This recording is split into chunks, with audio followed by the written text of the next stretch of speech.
Selamat pagi Bapak Ibu Saudara yang dikasihi Tuhan Yesus. Kita sampai kepada minggu terakhir di bulan Juni ini, tanggal 28. Saya berharap bahwa hari ini saudara mendapat berkat yang luar biasa dari firman Tuhan. Karena firman Tuhan hari ini berbicara tentang pengerasan hati. Kalau di dalam bahasa medis, ya, di dunia kedokteran ada istilah sirosis, ya, itu penyakit pengerasan hati. Dewasa ini ada banyak orang mengalami penyakit sirosis atau pengerasan hati, kebanyakan karena serangan dari virus hepatitis B atau ketagihan minuman beralkohol yang mempunyai kadar tinggi dari alkohol itu. Jadi hatinya mengalami kerusakan sehingga tidak bisa berfungsi dengan baik. Nah, biasanya orang yang kena sirosis ini atau penyakit hati ini, dia akan badannya lemas, akan kehilangan nafsu makan, akan makin kurus, dan lama-lama orang itu akan meninggal. Ya. Kalau tadi adalah ciri-ciri dari pengerasan hati atau sirosis secara biologis, ya, secara fisik. Nah, di dalam jiwa kita juga saya menggunakan istilah yang sama, itu juga bisa mengalami sirosis, ya, sirosis jiwa. Jika seseorang hidup terlalu lama dalam lingkungan yang jahat, lingkungan yang penuh dengan kepahitan, kehidupan yang keras, ya, lingkungan yang tidak bertuhan, artinya segala sesuatu hanya difokuskan untuk pemenuhan dirinya sendiri. Jadi sepertinya tidak ada Tuhan di atas sana. Orang mengejar apa yang dia maui sendiri gitu, atau setidaknya tidak mengenal Tuhan dengan benar.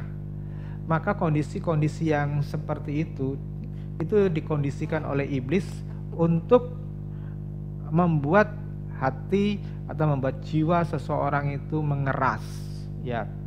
Semakin lama seorang menunda perubahan, ya, untuk mengalami metamorfosis, ya, perubahan karakter, perubahan sifat, perubahan pola berpikir, perubahan mindset, ya, yang intinya itu adalah perubahan tentang nilai dirinya, maka orang tersebut akan semakin sulit untuk berubah dan diubah karena dia sudah mengalami pengerasan di dalam hatinya, ya, pengerasan hati. Nah, ini dialami oleh Firaun pada zaman Musa. Pada masa Musa itu orang-orang Israel dijajah, diperbudak, ya, dan selama sebelumnya sudah ada 450 tahun lah. Itu beberapa generasi Firaun itu sudah memperbudak orang-orang Israel sampai akhirnya Firaun pada zaman Musa, yaitu Ramses II. Ini adalah keturunan orang-orang yang jahat, ya, raja-raja yang jahat. Ada Firaun yang baik pada zaman Yusuf, itu zaman Abraham itu Firaun baik, tapi selebihnya itu adalah Firaun-Firaun jahat. Nah, Firaun pada masa Musa tadi, Ramses II tadi, itu mewarisi kejahatan dari orang tuanya, dari mbahnya, dari kakek buyutnya, ya. Dan Firaun pada masa Musa itu hidup di dalam lingkungan yang menyembah kepada berhala. Okultisme, penyembahan berhala demikian kuat di tanah Mesir pada waktu itu, sihir, perdukunan, sampai hal seperti itu dipakai oleh Firaun untuk mengendalikan kepentingan politiknya. Ya, saudara bisa lihat dalam kisah Keluaran itu ketika Musa memperagakan tongkatnya menjadi ular untuk menyatakan bahwa ini loh Allah Elohim Yahweh yang sesungguhnya yang bisa mengubah tongkat menjadi ular. Firaun tidak merasa kalah. Firaun manggil ahli-ahli sihirnya, coba peragain hal yang serupa, dan mereka juga bisa melakukan hal yang sama, ya. Nah, Firaun sudah terbiasa memiliki kekuasaan yang absolut, kekuasaan yang tidak terbatas. Dan ini membangkitkan rasa pride-nya, rasa sombongnya. Dia merasa tidak ada seorang pun yang berhak menyaingi dia, tidak seorang pun boleh mendikte dia, sekalipun itu Allah. Karena dia merasa dirinya adalah keturunan dewa matahari, keturunan dewa. Ya, ini kesombongan. Nah, Alkitab menuliskan di dalam kitab Keluaran tadi bahwa Firaun itu semakin mengeraskan hati sampai akhirnya dia binasa sendiri, ditenggelamkan di laut Teberau. Ya. Nah, contoh yang lainnya orang-orang yang mengeraskan hati dan mengakhiri hidupnya di dalam kekerasan hati adalah Yudas Iskariot.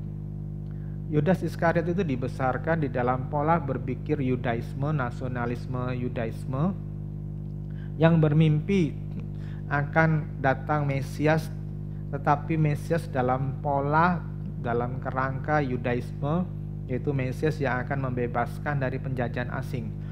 Sejak Sedekia itu dikalahkan, atau pemerintahan Sedekia, pemerintahan Raja Yehuda yang terakhir itu dikalahkan oleh Nebukadnezar dari Babel, maka sejak saat itu Israel tidak pernah memiliki satu kerajaan yang merdeka. Berabad-abad, selama 500 tahunan, ya, Israel itu silih berganti di bawah kekuasaan orang-orang asing. Pertama, setelah penaklukan Babel, Israel di bawah kekuasaan Babilonia. Terus kemudian ketika Darius, Israel di bawah kekuasaan Media Persia. Media Persia kemudian ditaklukkan oleh Alexander the Great, Alexander Agung dari Makedonia atau Yunani. Maka Israel juga di bawah kekuasaan Makedonia. Alexander meninggal dan kekuasaannya diserahkan kepada 4 jenderalnya, maka di situ tanah Israel ini bolak-balik diganti diperebutkan antara 2 jenderal, Ptolemeus dan Seleukos. Ya, bolak-balik terjadi peperangan perebutan wilayah tersebut, dan terakhir ketika Roma berkuasa menjadi penguasa dunia pada waktu itu, maka Israel di bawah kekuasaan Roma. Nah, Bapak Ibu yang dikasihi Tuhan, oleh sebab itu orang-orang Israel itu mengembangkan sebuah sistem politik, ya, akan datang Mesias yang mau membebaskan mereka dari penjajahan orang-orang asing. Ya, itu sebabnya pola berpikir Yudas Iskariot ini itu dia bawa ketika dia bertemu dengan Yesus.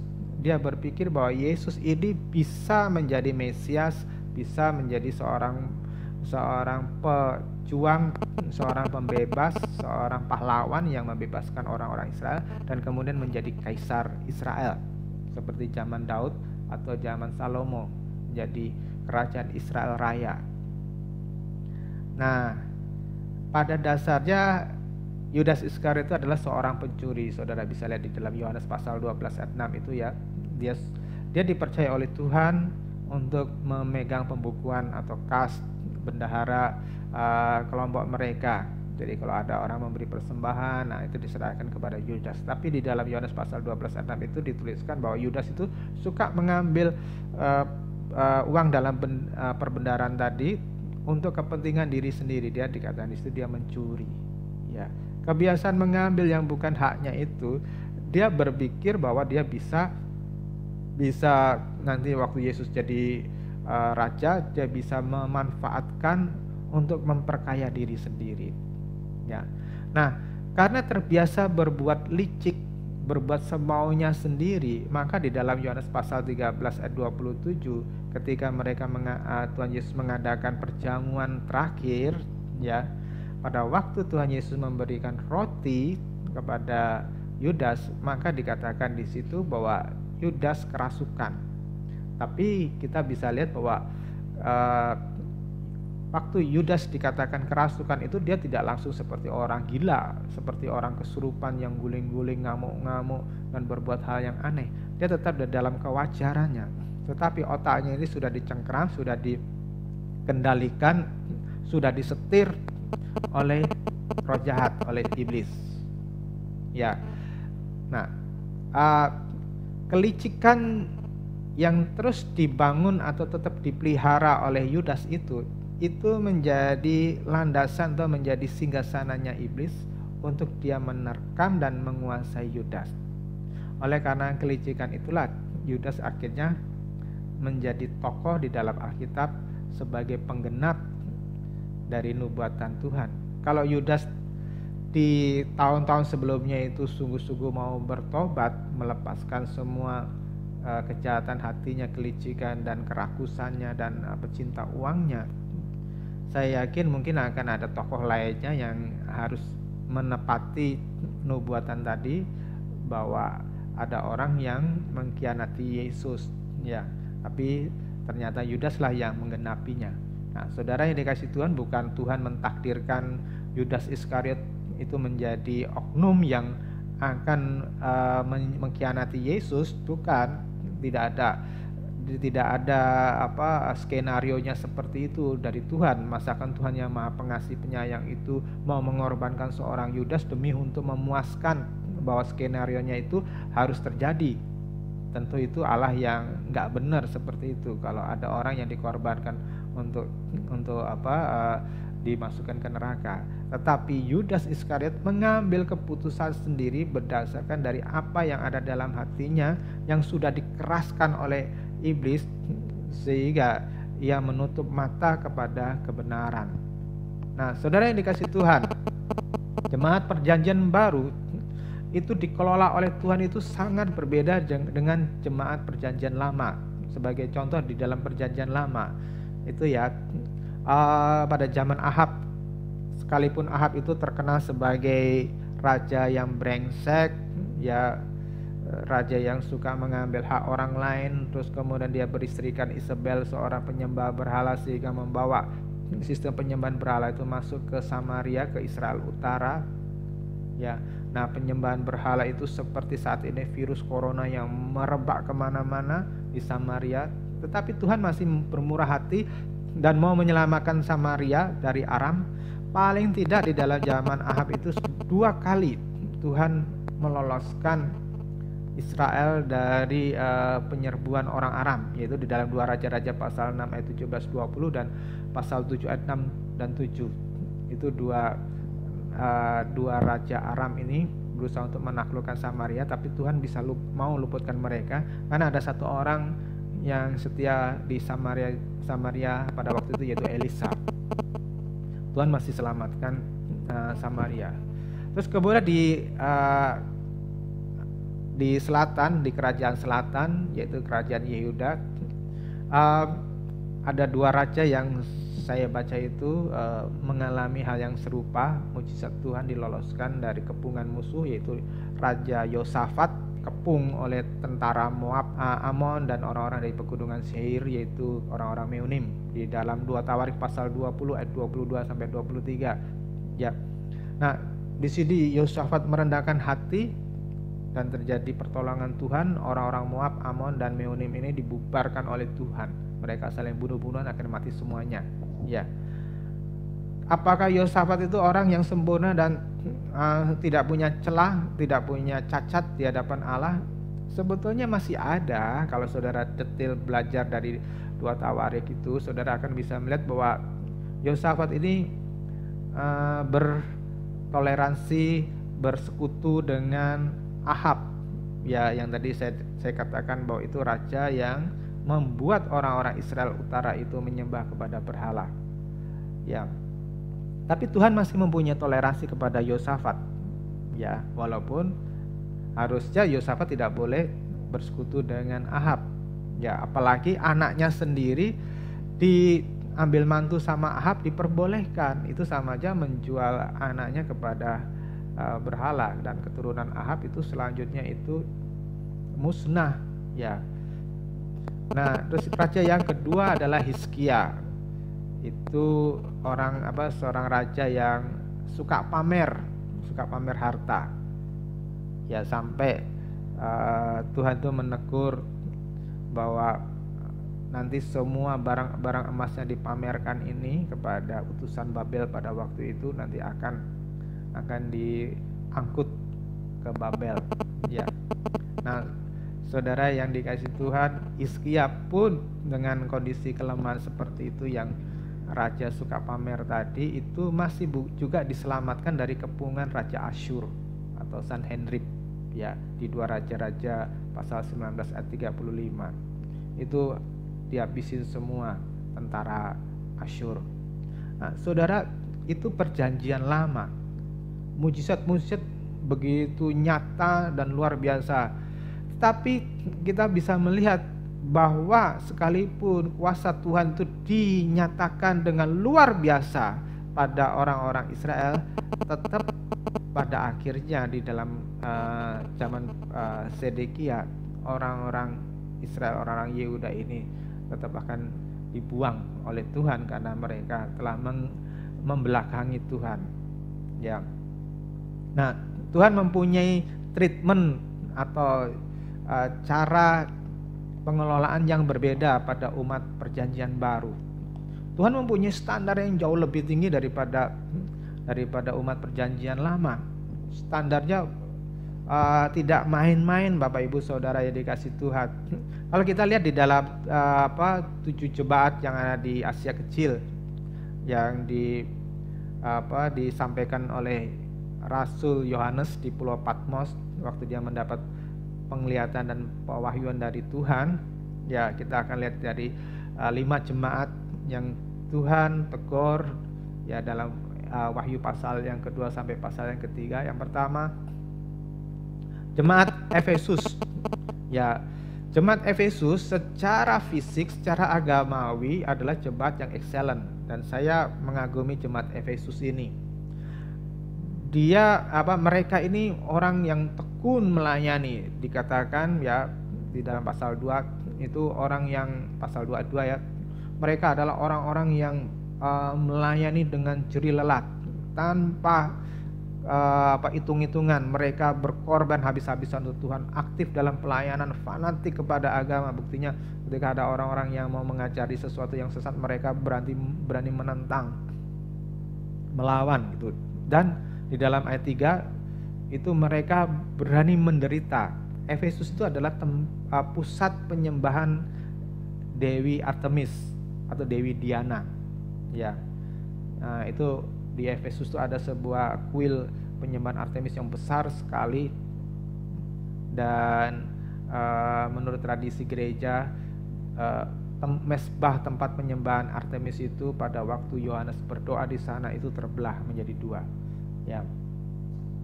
Tetapi Tuhan tidak bertoleransi dengan kehilangan kasih mula-mula di dalam ayat keempat, ya, pasal 2 ayat 4 tadi. Ya, Tuhan mengecam orang-orang Efesus karena apa? Mereka hanya sekedar menjalankan kewajiban agamawi, tapi sudah mulai kehilangan kasih mula-mula, cinta mula-mulanya. Ya. Seperti yang pada waktu mereka mengenal Tuhan waktu pas Paulus menginjili Efesus, ya. Ada kebangunan rohani yang besar pada waktu itu, di mana orang-orang bertobat terus membakar semua buku-buku sihirnya, ya. Tapi 50 tahun kemudian, api yang pernah menyala pada waktu pelayanan Paulus itu meredup, kehilangan kasih yang mula-mula. Terus yang kedua adalah jemaat Pergamus.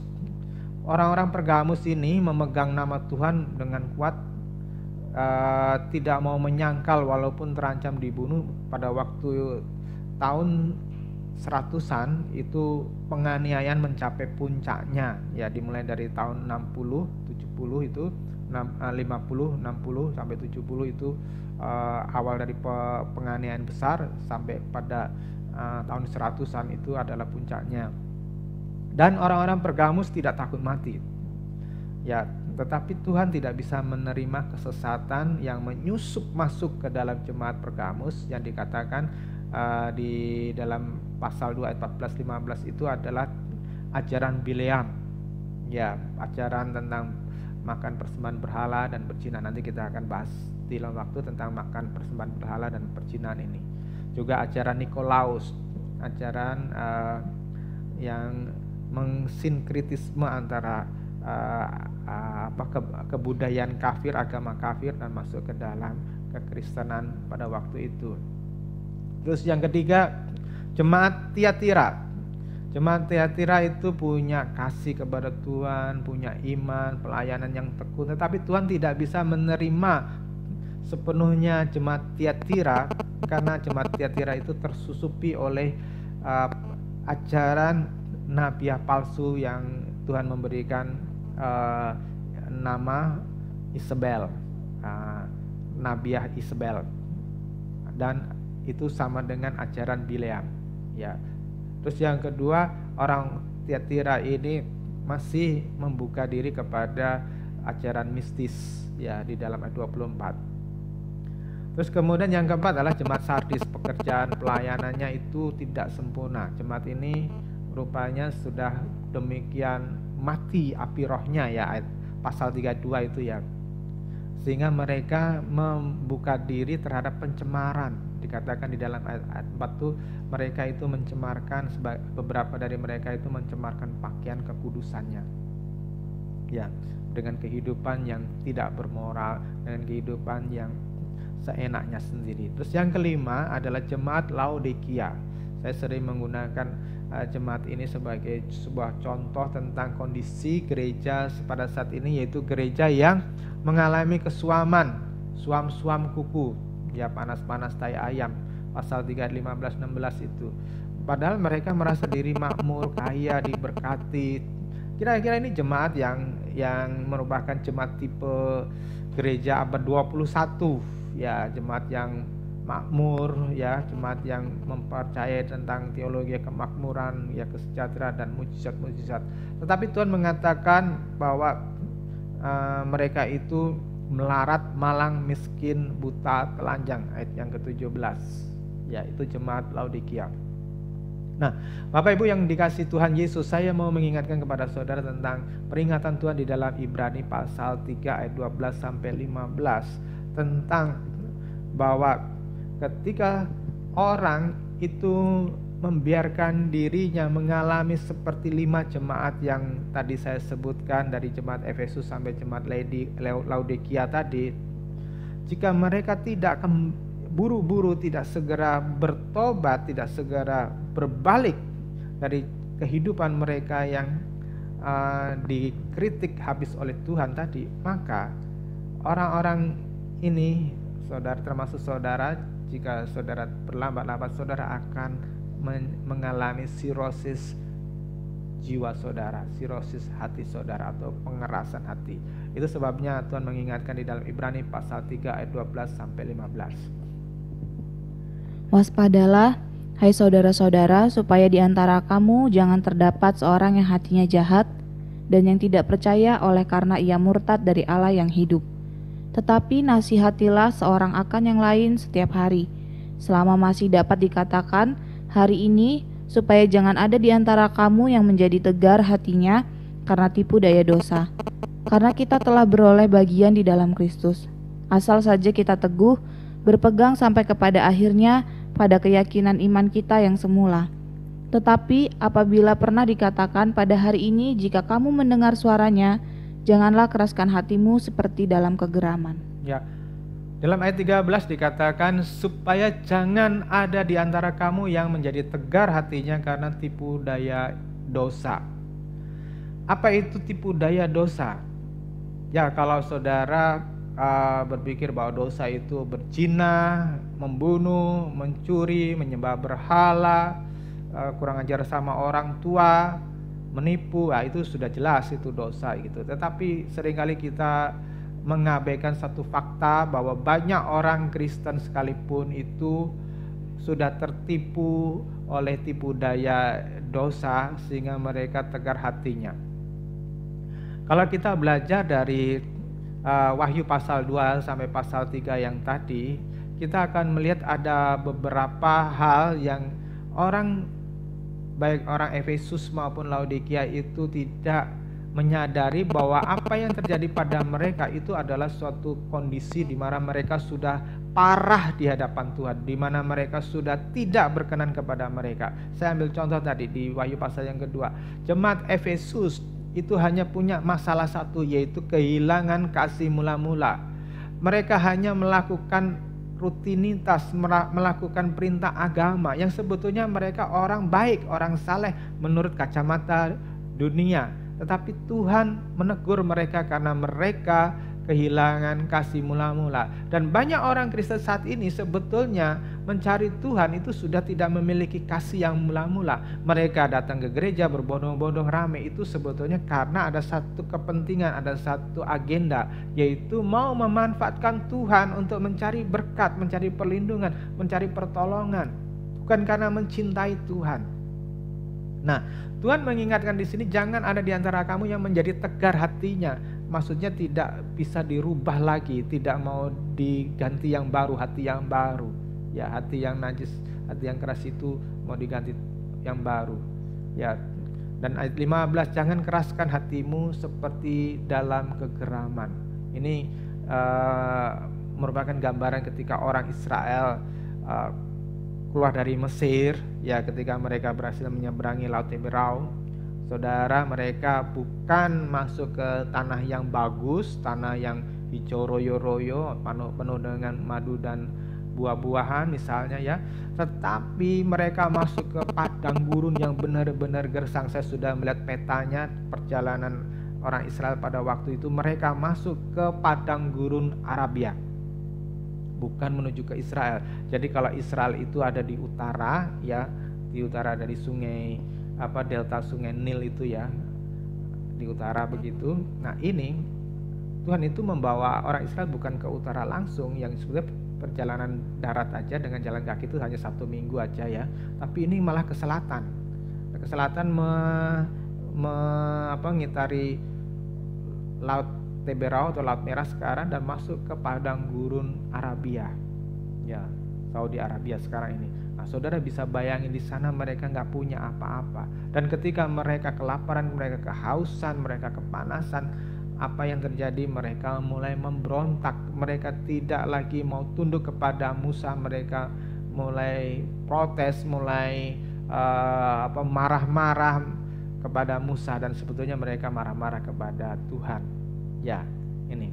Nah, itu sebabnya kenapa Tuhan tidak buru-buru membawa orang Israel itu sampai ke tanah perjanjian di Kanaan tadi, yang sebetulnya cukup 1 minggu, tetapi 40 tahun diputar-putar di padang gurun ini, ya, sampai akhirnya sekitar 1 juta orang yang keluar dari Mesir pada waktu itu, ya, itu habis semuanya di padang gurun Arabia tadi itu, dan hanya menyisakan 2 orang dari generasi pertama, yaitu Yosua dan Kaleb. Ya, selebihnya habis semuanya. Kenapa? Karena orang-orang yang keluar dari Mesir pada generasi pertama itu adalah orang-orang yang sudah tercemar dengan budaya perbudakan. Mereka memiliki karakter sebagai budak. Ini menggambarkan budak dosa, ya. Nah, malangnya orang-orang Israel generasi pertama ini yang baru keluar dari Mesir ini, melalui ujian, melalui penggodokan di padang gurun ini, mereka tidak mau berubah. Mereka melihat sendiri bagaimana Allah membelah Laut Teberau, Laut Merah itu terbelah menjadi 2 dan mereka bisa menyeberang. Mereka melihat sendiri bagaimana Tuhan itu membuat air yang pahit di Mara menjadi air yang manis. Mereka melihat sendiri bagaimana Tuhan memberikan mana pada pagi hari sehingga mereka tidak mati kelaparan, dan burung puyuh sehingga mereka bisa makan daging. Tetapi itu tidak mengubah pola berpikir mereka, pola berpikir sebagai seorang budak. Dalam perjanjian baru ini Tuhan mendidik kita untuk memenuhi syarat menjadi anak-anak Allah atau huios. Di dalam Ibrani pasal yang ke-12 ayat 6 sampai dengan ayat 10, Tuhan itu menghajar, menyesa orang-orang supaya kita bukan lagi sebagai anak-anak gampang atau notos dalam bahasa Yunani, tapi menjadi anak-anak yang menjadi ahli waris kerajaan Allah, anak-anak yang sejati, yaitu huios, pangeran-pangerannya Allah, memiliki mental sebagai pangeran Allah.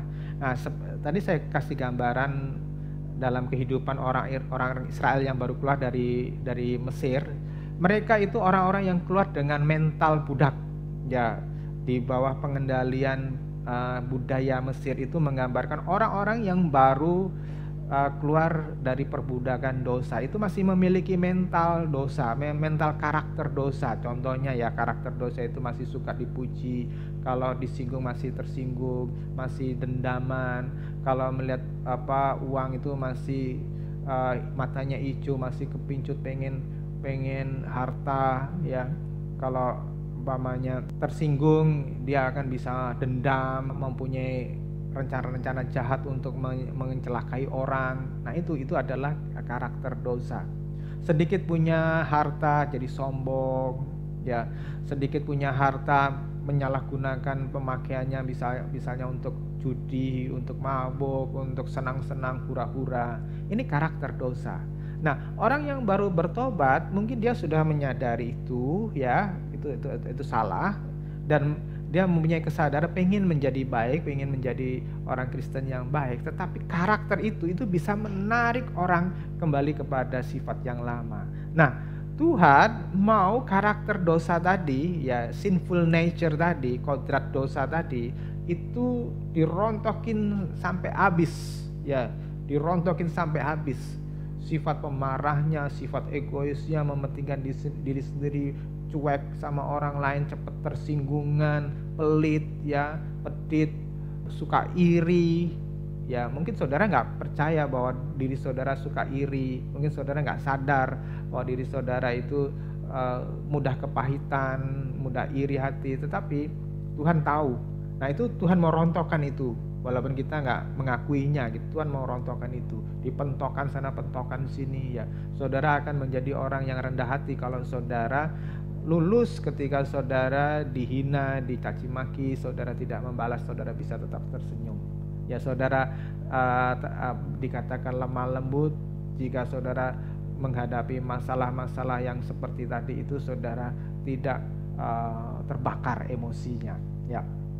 Oke. Nah, saudara dididik oleh Tuhan untuk memenuhi syarat sebagai anak-anak Allah supaya kita dipersiapkan menjadi mempelai Allah, ya. Waktu Wahyu pasal 19-20 Tuhan datang yang kedua kalinya bersama dengan malaikat-malaikatnya, ya, untuk membawa gerejanya menjadi mempelai wanitanya. Nah, yang intinya adalah supaya semua umat kepunyaan Allah itu menjadi sempurna. Amin. Saudara, untuk menjadi sempurna tentu itu harus menjadi orang yang dewasa. Ya, orang yang dewasa itu orang yang mengerti kebenaran, orang yang memiliki panca indera. Ya, kalau bayi begitu lahir prot gitu ya, itu panca inderanya belum sempurna, dia belum bisa melihat dengan jelas, matanya belum bisa melihat dengan jelas, telinganya, perasaannya belum sempurna gitu. Tapi sejalan dengan waktu, dikasih makan, terus bertumbuh menjadi dewasa, akhirnya 5 panca inderanya itu bisa sempurna. Penglihatannya sempurna, pendengarannya sempurna, pengecapannya, penciumannya, perasaannya, semuanya sempurna. Nah, kita lihat apa yang diingini oleh Tuhan sebagai orang-orang yang dewasa rohani itu di dalam Ibrani pasal 5 ayat 12 sampai 14. Sebab sekalipun kamu ditinjau dari sudut waktu, sudah seharusnya menjadi pengajar. Kamu masih perlu lagi diajarkan asas-asas pokok dari pernyataan Allah, dan kamu masih memerlukan susu, bukan makanan keras. Sebab barang siapa masih memerlukan susu, ia tidak memahami ajaran tentang kebenaran, sebab ia adalah anak kecil. Tetapi makanan keras adalah untuk orang-orang dewasa, yang karena mempunyai panca indera yang terlatih untuk membedakan yang baik dan yang jahat. Ya, sekalipun ditinjau dari sudut waktu seharusnya sudah menjadi pengajar. Pengajar ini bukan berarti setiap orang Kristen harus pandai berkhotbah seperti saya atau pendeta-pendeta yang lainnya gitu ya. Bukan seperti itu, tapi maksudnya di dalam ayat 12 tadi, sudah seharusnya menjadi pengajar itu, sudah seharusnya kita semuanya yang sudah lama menjadi orang Kristen, yang sudah lama mengalami kuasa Tuhan dalam hidup kita, ya, pertolongan Tuhan itu, kita bisa memberi teladan, memberi jalan kepada orang-orang di sekitar, ini loh jalan kebenaran dan hidup yang sesungguhnya. Inilah jalan yang menuju ke surga. Seharusnya kita menjadi soko guru, ya, menjadi contoh bagi orang-orang di sekitar kita. Tapi pada kenyataannya tidak semudah itu, ya. Nah, ini juga dikeluhkan oleh penulis kitab Ibrani ini, ya. Sebab sekalipun kamu ditinjau dari sudut waktu, seharusnya sudah menjadi pengajar, seharusnya sudah bisa menjadi terang, seharusnya sudah menjadi contoh teladan yang baik. Tetapi kamu masih perlu diajarkan asas-asas pokok, disuruh bertobat terus gitu dari pernyataan Allah, ya. Dan kamu masih memerlukan susu, bukan makanan keras, ya. Saya kemarin melayani satu keluarga yang merayakan atau mengucap syukur karena anaknya sudah hamil 7 bulan setelah menikah, ya, setahun yang lalu, ya. Dia sekarang anaknya hamil 7 bulan. Terus kemudian saya tanya, umurmu berapa, nak? Dia jawab umurnya 20. Nah, saya masih ingat 20 tahun itu yang lalu, itu saya ngantarkan ibunya ke rumah sakit bersalin, ya, dan di situ ayahnya yang sebelumnya belum bertobat, ya, belum menerima Yesus, masih orang yang lain imannya gitu. Saya tanya, saya tantang gitu, anakmu ini susah lahir, ini hanya ada kemungkinan anakmu dan istrimu selamat atau lewat, ya, karena memang waktu persalinan ibunya itu sulit sekali, ya. Terus kemudian si bapak itu, si suami ini berpikir keras, ya, akhirnya dia ngambil keputusan, ya, saya mau ikut Tuhan Yesus, ya, saya serahkan. Dan luar biasa, begitu dia ngambil keputusan itu, anaknya langsung lahir, ya, dengan selamat, dan sekarang sudah dinikahkan dan hamil 7 bulan. Nah, saya ngomong begini, berarti kita ketemu itu sudah 20 tahun, ya, karena saya melayani keluarga itu, ya, sekitar 20 tahun. Ibunya dulu itu sakit keras dan sudah pergi ke dokter kemana-mana. Ibunya juga bukan orang percaya pada awalnya. Terus kemudian saya dikenalkan sama keluarga itu, saya berdoa dan mereka mengalami mujizat dan ibunya langsung sembuh, ya. Dan setelah itu ibunya ikut Tuhan, ya, tapi si bapaknya belum mau pada waktu itu.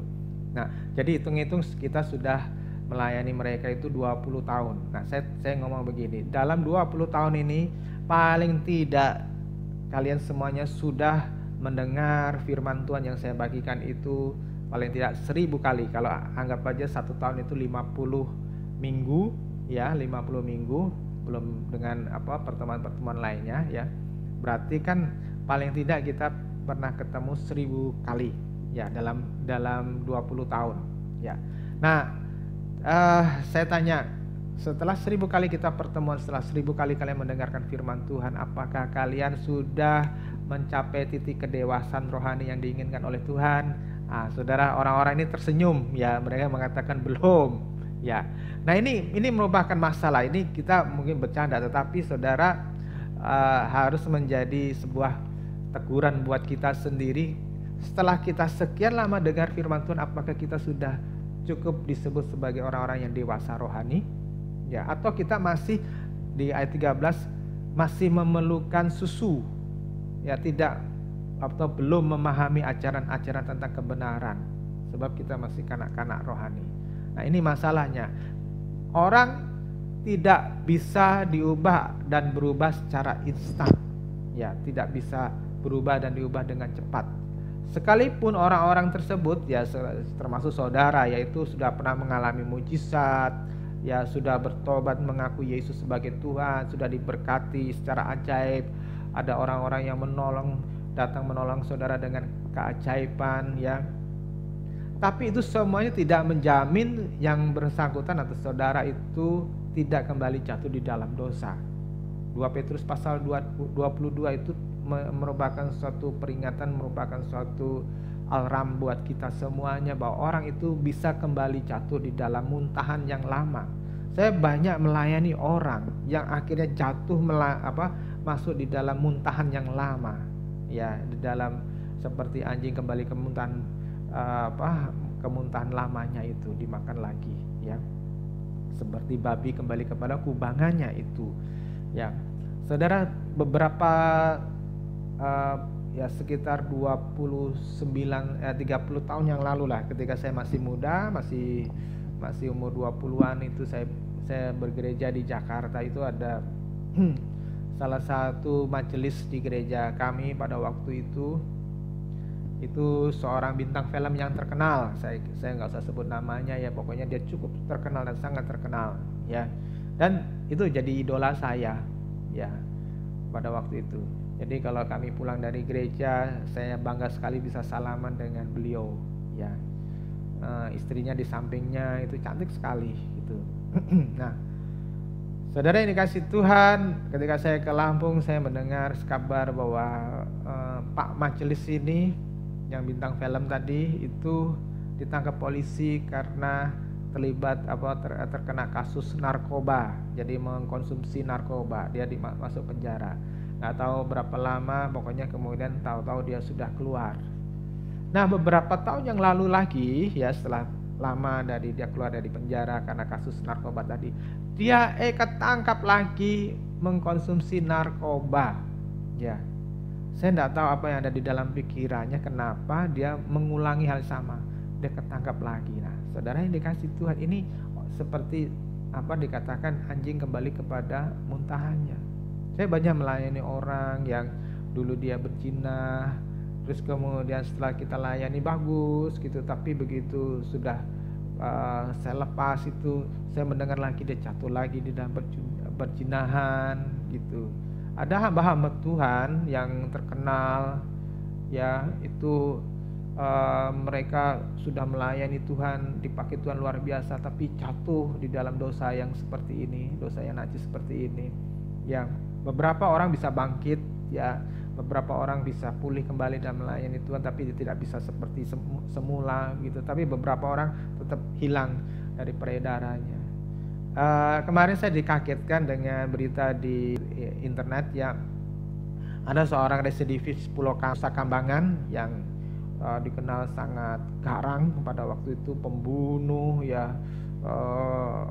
preman yang kasar, tukang berantem begitu ya.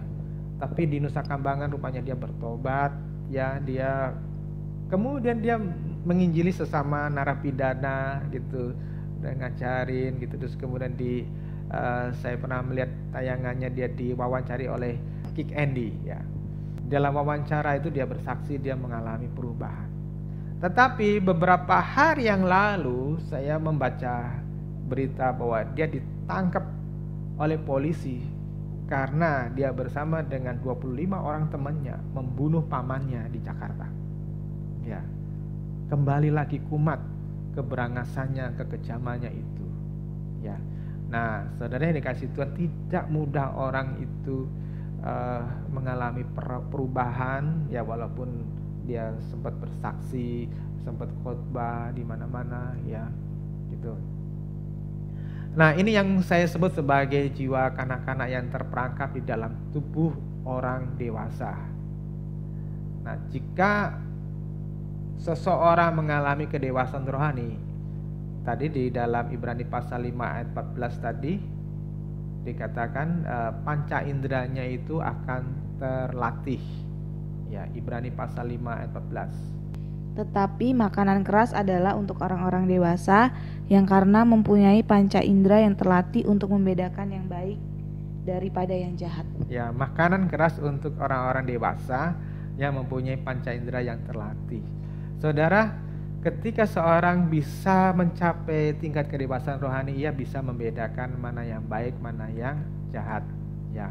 Nah, ini saya mengalami metamorfosis, ya, mengalami pertumbuhan, mengalami perubahan dari ketika saya pertama ikut Tuhan Yesus tahun 1988 ya. Dulu tahun itu saya merasa puas bahwa saya sudah mendapat keselamatan dari Tuhan karena saya percaya melalui penebusan Tuhan Yesus saya selamat gitu. Memasuki tahun 92 sampai 99 saya mulai mengerti karunia-karunia dan kuasa rohani. Khotbah-khotbah saya itu mulai seputar kehebatan Tuhan dalam menolong umatnya, Maka saya sangat favorit sekali kalau saya mengkhotbahkan tentang kisah-kisah seperti Yosafat, seperti Hizkia yang mengalami pertolongan, ya, seperti Daud, ya. Nah, saudara yang dikasih Tuhan, ini adalah tokoh-tokoh yang menjadi favorit saya, dan itu menjadikan sebuah standar dalam kehidupan saya bahwa semuanya akan bisa diselesaikan kalau kita percaya sama Tuhan, kalau kita mengabdi kepada Tuhan, kalau kita mengasihi Tuhan. Itu yang saya pahami saya pada waktu itu. Ya. Nah, namun sejalan dengan waktu, pengalaman mujizat, kemakmuran itu tidak cukup mendewasakan seseorang ternyata. Ya, di depan mata saya itu ada banyak orang mengalami pertolongan Tuhan, ada banyak orang giat dalam pelayanan waktu awal-awalnya. Ternyata di kemudian hari banyak yang jatuh di dalam dosa. Kalau dia nggak jatuh di dalam dosa pun, dia kembali ke sifat duniawinya. Pandangannya itu hanya berpusatkan atau mengagungkan kepada hal yang materi seperti harta, kemewahan, nama tersohor, ya. Terus kemudian beberapa orang menjadi suam-suam, kehilangan kasih mula-mula. Ini terjadi banyak orang Kristen. Nah, sifat kanak-kanak rohani itu akan menimbulkan masalah bagi kerajaan Allah. Itu sebabnya harus ada perubahan yang dramatis yang harus terjadi dalam hidup kita. Itu sebab Tuhan di dalam Yohanes pasal 3 ayat 3 sampai 5, Tuhan mengatakan bahwa seorang yang mau masuk dalam kerajaan surga atau kerajaan Allah, dia harus mengalami kelahiran baru. Lahir di dalam air, artinya lahir di dalam pertobatan, dan di dalam roh, artinya dipimpin oleh roh. Sehingga orang yang dipimpin oleh roh itu akan mengalami perubahan dalam cara berpikirnya, mindsetnya, mengalami metamorfosis. Itu di Roma pasal 12 ayat 2. Dan dia mempersembahkan hidupnya itu untuk sebagai ibadah. Jadi ibadah itu bukan hanya sekedar di gereja. Gereja itu, pertemuan-pertemuan gereja atau komsel itu adalah bengkelnya, tapi ibadah itu adalah setiap harinya kita. Itu ibadah. Sehingga kita bisa mengatakan seperti di dalam Galatia 2 ayat 20 bahwa hidupku ini bukanlah aku lagi tetapi Kristus di dalamku. Ketika kita ngobrol sama teman, apa yang kita obrolin? Ngomongin orang, ngejatuhin orang, ngegosipin orang, atau kita ngobrol tentang perkara-perkara surgawi. Kalau kita berbisnis, bagaimana kita berbisnis? Apakah dengan tipu-tipu, licik sana licik sini, ya, bohong sana bohong sini begitu, atau kita tetap berbisnis atau berdagang dengan jujur? Nah, itu menentukan saudara berada di dalam bait Allah apa tidak, di dalam kepenuhan Roh Kudus apa tidak. Bukan karena kita pintar bahasa roh atau kita punya penglihatan mujizat dan sebagainya. Otak kita ini lurus apa tidak, bersih, kudus, suci, murni apa tidak sama Tuhan. Nah, itu yang menentukan saudara kepenuhan Roh Kudus apa tidak. Nah, untuk memulai langkah perubahan berkenan kepada Bapa, saya membagikan ada 3 hal yang saudara harus lakukan, ya. Pertama adalah kemauan menyangkal diri. Saya katakan kemauan karena ini bicara soal mau dan tidak mau, ya. Nanti kita akan jelaskan apa itu menyangkal diri. Terus kedua, kemauan untuk memikul salib, ya. Terus yang ketiga, kemauan melepaskan segala sesuatu. Mari kita lihat di Matius pasal 16 ayat 24 tentang kemauan untuk menyangkal diri dan memikul salib. Silakan. Lalu Yesus berkata kepada murid-muridnya, "Setiap orang yang mau mengikut aku, ia harus menyangkal dirinya, memikul salibnya dan mengikut aku." Ya, menyangkal diri dan memikul salib untuk mengikut aku, ya. Nah, sekarang kita akan membahas agak lebih detail tentang menyangkal diri. Menyangkal diri adalah menolak apa yang menjadi kesukaan tetapi yang menghambat kepentingan Allah dalam diri orang tersebut, ya. Menolak apa yang menjadi kesukaannya yang sudah bertahun-tahun, sejak dari kecil sampai dia tua sekalipun gitu, ya. Tetapi itu kesukaan itu menghambat kepentingan Allah, ya. Allah punya kepentingan. Saudara dan saya itu tidak sekedar lahir loh, apalagi kalau saudara itu udah lahir dari orang tua Kristen atau di suku-suku Kristen seperti orang Batak, orang Manado, orang Ambon, orang Kupang, orang Papua, itu mayoritasnya kan Kristen, ya. Itu nggak kebetulan loh sebetulnya saudara terlahir dari suku-suku tersebut gitu ya. Ya. Tapi banyak orang mengembangkan kesukaan, hobi, kebiasaan ya, itu bisa menghambat pertumbuhan rohaninya, menghambat kepentingan Allah dalam dirinya. Ya, saudara, kepentingan Allah atau kehidupan yang berhubungan dengan kepentingan Allah ini tidak sama dengan kehidupan selibat ya. Ada gereja-gereja tertentu, kalau orang itu disebut melakukan kehendak Allah atau melakukan kepentingan Allah itu harus hidup selibat ya, tidak menikah, tidak perlu punya harta ya, seperti seorang pertapa ya. Contohnya tidak ada makanan enak tapi tidak mau makan enak ya. Nah, saudara yang dikasih Tuhan memberikan makanan, semuanya itu boleh kita makan ya, segala sesuatu hal, tapi tidak semuanya berguna bagiku, itu firman Tuhan. Jadi makan itu untuk hidup, bukan hidup untuk makan. Tapi banyak orang menjadikan hidup untuk makan, jadi hidupnya itu hanya untuk rakus ya, memanjakan lidahnya, kalau tidak makan ini rasanya tidak nyaman gitu. Terus contoh lainnya, orang itu ditentukan oleh Tuhan itu bisa menikmati hubungan suami istri di dalam sebuah perkawinan yang monogami, perkawinan yang kudus. Jadi seks itu bukan tabu ya. Nah, ada orang-orang yang mengatakan oh itu tabu, jadi kalau engkau mau mencari Tuhan ya kau tidak boleh menikah, begitu ya. Harus memiliki kaul kemiskinan, karena harta itu adalah jahat ya. Orang tidak boleh punya bisnis, orang tidak boleh punya harta, harus miskin-miskinnya.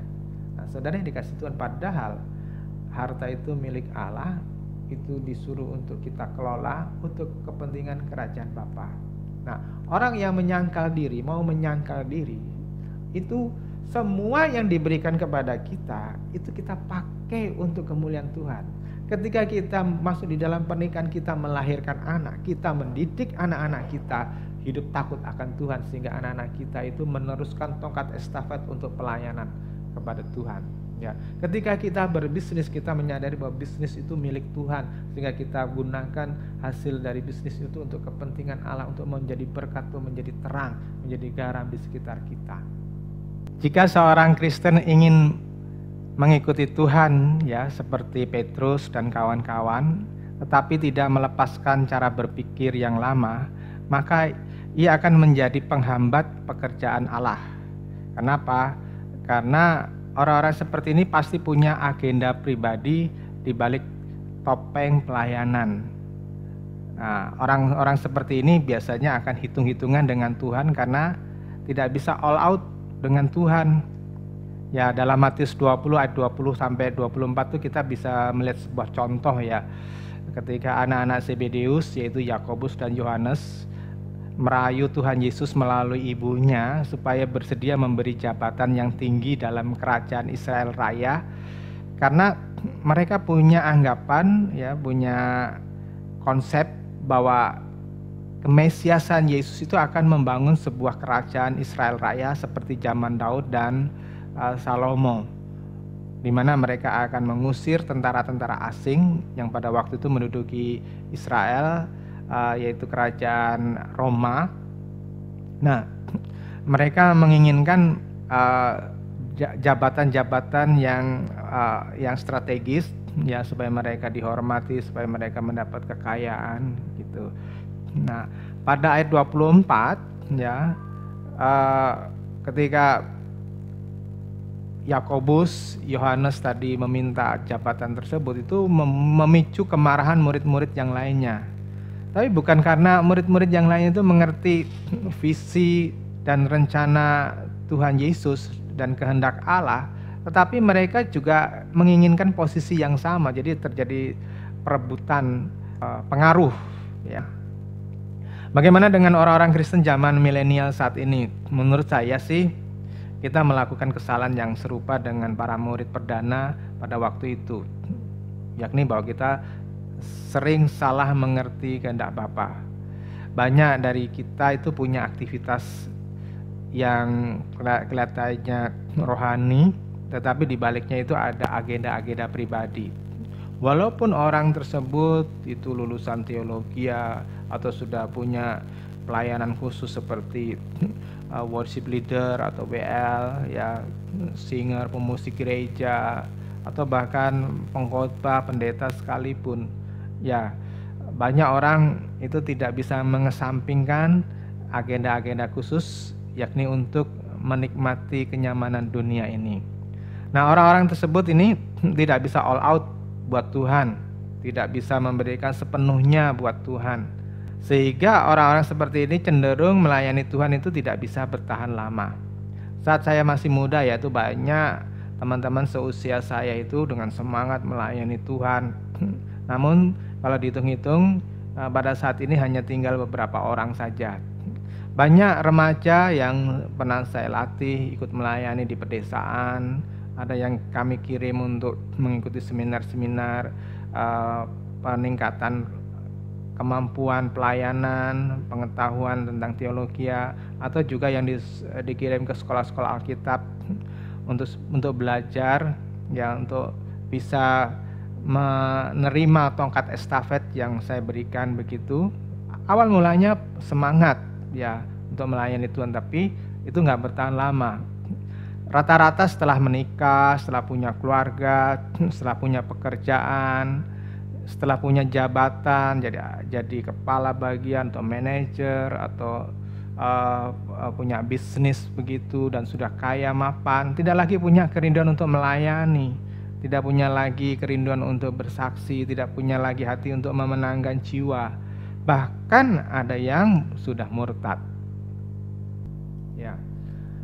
Nah, yang kedua, mau memikul salib itu berbicara tentang tanggung jawab. Banyak orang Kristen hanya meyakini doktrin bahwa yang penting udah terima Yesus, sudah, titik. Ya, udah selamat, udah beres semuanya.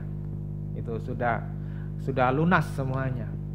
Tapi tadi dikatakan di dalam Matius pasal ke-16 ayat yang ke-24, ya. Setiap orang yang mau mengikut aku, ia harus menyangkal dirinya dan memikul salib, ya.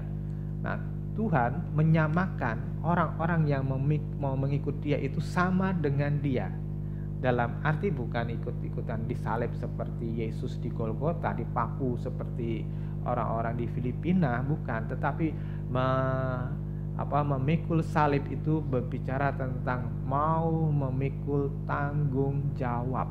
Nah, Tuhan memberikan tanggung jawab ketika dia mau naik ke sorga, yang kita sebut sebagai amanat agung. Ya, Matius pasal 28 ayat 19 sampai 20. Nah, ini akan menjadi tanggung jawab sepenuhnya bagi kita semuanya.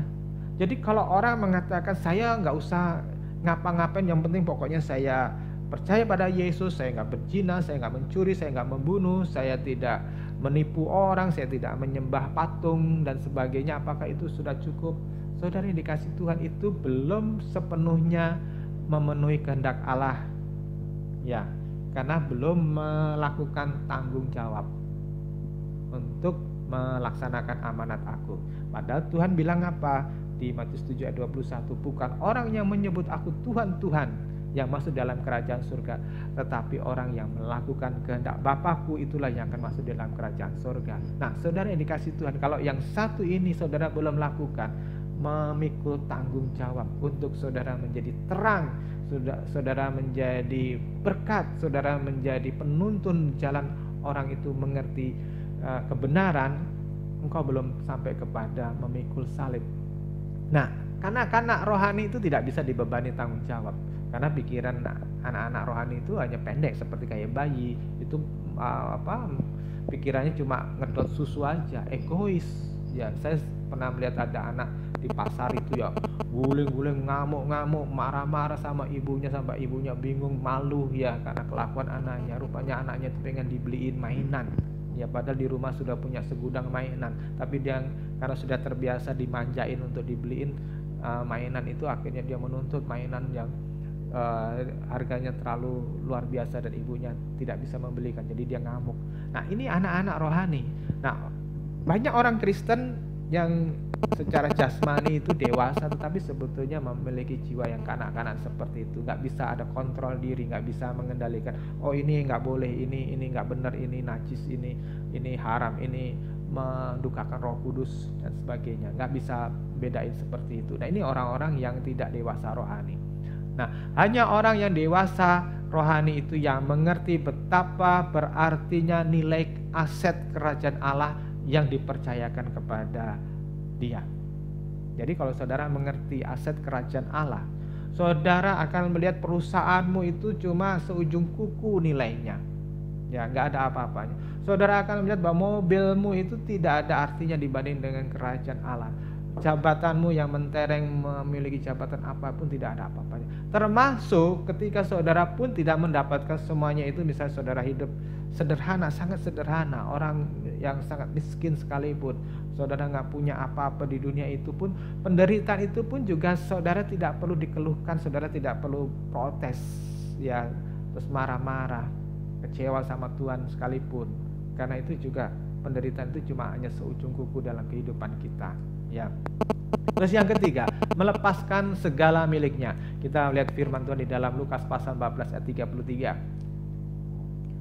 33. Demikian pula lah tiap-tiap orang di antara kamu yang tidak melepaskan dirinya dari segala miliknya tidak dapat menjadi muridku. Ya, melepaskan segala miliknya itu kalau nggak kita mau lepaskan itu tidak bisa jadi murid Tuhan Yesus. Artinya kalau saudara nggak melepaskan hal-hal ini, ya, saudara tidak layak untuk menjadi murid Tuhan. Dan orang yang tidak layak menjadi murid Tuhan itu tidak akan bisa masuk di dalam kerajaan surga, tidak bisa masuk di dalam kemuliaan Allah. Ya, paling-paling saudara hanya akan nanti di emperan surga, seperti orang yang disalib di kayu salib di sebelah kanan tuh, waktu dia bertobat dia ngomong sama Tuhan, ingatlah aku kalau engkau sudah sampai Firdaus. Tuhan ngomong, ya hari ini juga engkau sudah sampai di Firdaus. Ya, itu orang-orang yang lolos dari lubang jarum tadi, ya, selamat gitu. Tapi ya nanti hanya sampai di Firdaus saja, itu emperan surga, belum surga kemuliaan, langit baru, bumi baru, ya. Nah, orang yang mau melepaskan segala miliknya adalah orang yang berani melepaskan segala kebanggaan masa lalu. Ya, kebanggaan masa lalu itu melahirkan kesombongan, harga diri, ya, kehidupan mewah, hura-hura, ya, meninggikan diri dan sebagainya. Ya. Nah, orang harus berani lepaskan itu. Terus juga melepaskan apa yang sudah ditanam oleh dunia, seperti filosofi dunia secara duniawi, baik melalui orang tua maupun suku.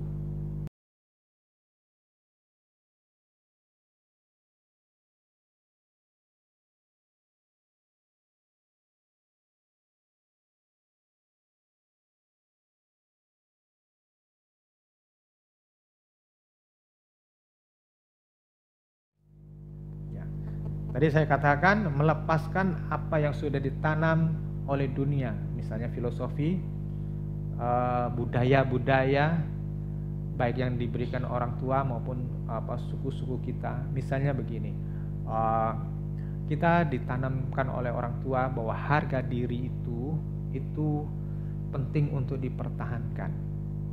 Ya, harga diri kita atau martabat kita itu tergantung kepada kekayaan. Maka kejarlah kekayaan, maka kejarlah kehormatan, maka kejarlah harta dunia, maka kejarlah jabatan.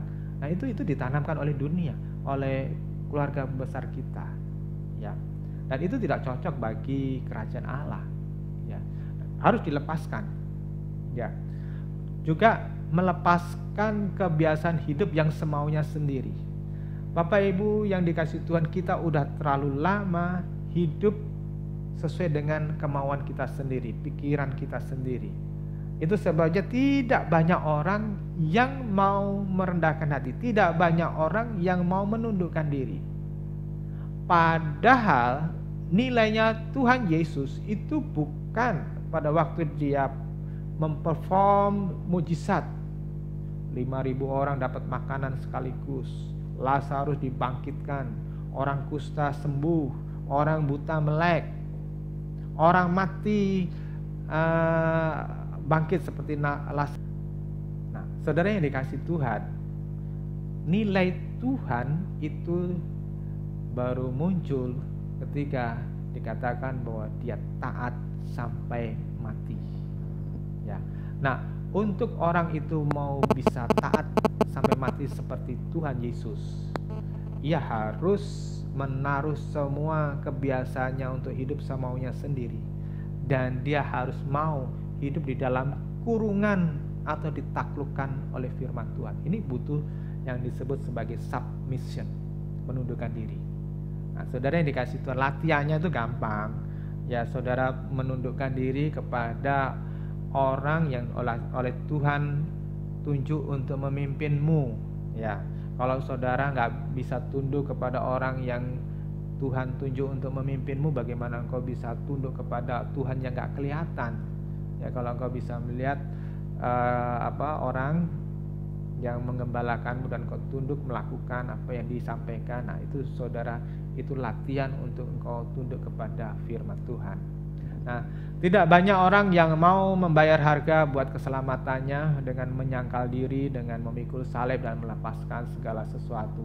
Ayat Matius pasal 16 ayat 24 dan Lukas pasal 14 33 itu telah berkali-kali saya baca, tetapi baru sampai beberapa tahun yang lalu itu saya baru menyadari kedalaman artinya, dan saya beberapa tahun yang sebelumnya itu tidak menyadari akan konsekuensi jika orang tidak menepatinya, dan sekarang ini saya begitu menyadari konsekuensi atau akibat ketika orang tidak mau mencapai ke taraf seperti itu, dan sangat mengerikan.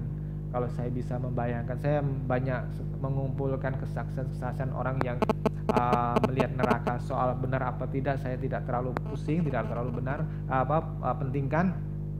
Saya tidak terlalu pentingkan tentang kebenaran itu. Yang penting adalah firman Tuhan. Tetapi kalau saya lihat polanya sama dari apa yang mereka saksikan, maka saya sih sarankan saudara mempertimbangkan, ya. Dulu saya terlalu sibuk meyakinkan orang bahwa Allah itu dapat memberikan semua berkat yang diminta umatnya, ya, apa saja yang kita minta pasti akan dikabulkan. Nah, penekanan itu sih wajar karena untuk menekankan jumlah pengikut Tuhan, ya. Saya masih berobsesi pada waktu itu ada banyak orang yang terima Tuhan Yesus gitu. Ternyata cara berpikir saya itu terlalu naif, ya. Pada kenyataannya setelah berlalunya waktu, orang-orang yang saya layani itu seperti bom waktu yang kapan saja itu bisa meledak. Karena kekristenan yang seperti itu kekristenan yang kanak-kanak. Nah, jika kita ini tidak menjadi dewasa, sehebat apapun karunia yang kita dapatkan dari Tuhan, sehebat apapun berkat yang diberikan Tuhan melimpah dalam diri kita, dan pengalaman-pengalaman kita mendapat jawaban dari Tuhan, ataupun sehebat apapun ilmu teologi yang kita sudah tekuni di dalam sekolah-sekolah Alkitab, ya, cepat atau lambat jika kita tidak mau berubah tetapi kita tetap mengeraskan hati, ya, maka suatu saat itu orang tersebut atau kita itu akan dicungkir balikkan oleh setan. Buktiin aja deh, ya. Kita menabur di dalam roh, tapi nanti mengakhiri dengan daging, ya. Dan Allah seakan-akan mendiamkan supaya bukan Allah nggak bisa nolong saudara, tapi supaya Anda tahu posisi Anda yang sebenarnya itu belum sampai ke level ataupun taraf yang dikehendaki Tuhan. Nah, saudara, kalau saudara melihat keadaan dunia saat ini, ya, itu tidak ada tempat yang aman. Virus corona ada di mana-mana, dan ahli-ahli medis di seluruh dunia itu meramalkan tidak cukup untuk sebulan 2 bulan di depan, bisa bertahun-tahun kita di bawah atmosfer C19 atau COVID-19 ini. Next, saya juga tidak tahu apakah ada yang lebih dahsyat lagi yang akan diterjunkan ke dunia ini, saya nggak tahu. Saya melihat eskalasi politik di dunia ini makin panas, ya. Ancaman perang itu di mana-mana. Saya agak kaget dengan banyaknya ancaman perang di Korea, di semenanjung Korea, antara Korea Utara dan Korea Selatan. Itu tantangan mereka sekarang. Di Laut Cina Selatan, Taiwan yang di belakangnya ada Amerika Serikat itu nantang Cina. Ya nggak tanggung-tanggung, mereka tunjukin bagaimana mereka memproduksi rudal. Di Himalaya India bunuh-bunuhan dengan orang Cina. Ya, tentara India ada 20-an orang meninggal, ya, dan beberapa orang tentara Cina itu juga meninggal mereka, dan mereka memperkuat pasukannya di Himalaya. Itu padahal para ahli geologi mengatakan bahwa tanah itu nggak bisa dimanfaatin, kok itu tanah tandus dan tidak ada keuntungan ekonomi apapun, tapi mereka memperebutkan. Di Timur Tengah orang Israel dengan Syria, orang Iran dengan Amerika, mereka mempersenjatai diri, mereka mempersiapkan wahana-wahana perangnya. Di Afrika Utara, Libya, kelompok yang satu yang dibantu oleh Turki melawan Libya, kelompok yang kedua dibantu oleh Syria dan Mesir. Mereka sudah mengirimkan tentara dan siap untuk perang. Saudara, ini dunia itu udah kayak begitu. Kematian itu bisa datang setiap saat. Kalau itu negara-negara nuklir, India, Cina, Korea Utara, Amerika itu melepaskan nuklir, saudara, yang mati itu bukan tentara yang berperang, tapi radioaktifnya yang menyebar ke seluruh atmosfer itu juga bisa sampai ke Indonesia, ya, dan merenggut nyawa kita, anak-anak kita, membuat kanker, membuat cacat, ya. Nah, kalau kita lolos dari perang nuklir misalnya tidak terjadi, tapi wabah corona itu meledak di mana-mana, tetap kita masih ada kemungkinan lolos selamat, tapi kita juga tidak akan lolos dari kematian. Kematian itu selalu mengintai di mana-mana. Jadi saudara, jangan overestimate atau merasa yakin pasti masuk surga. Jika Anda belum sampai ke level yang Bapak inginkan, sampai ke taraf yang sempurna seperti yang Tuhan Yesus sampaikan, jika hidup keagamaanmu, jika hidup di kayu sunenmu, jika hidup kebenaranmu tidak lebih daripada orang Farisi dan Saduki, engkau tidak bisa masuk dalam kerajaan surga. Artinya kehidupan kita itu harus melampaui standar kesalehan orang beragama pada umumnya. Yakni apa? Bahwa kita mau dipimpin oleh Roh Kudus, hidup kita ini dipimpin oleh Roh Kudus.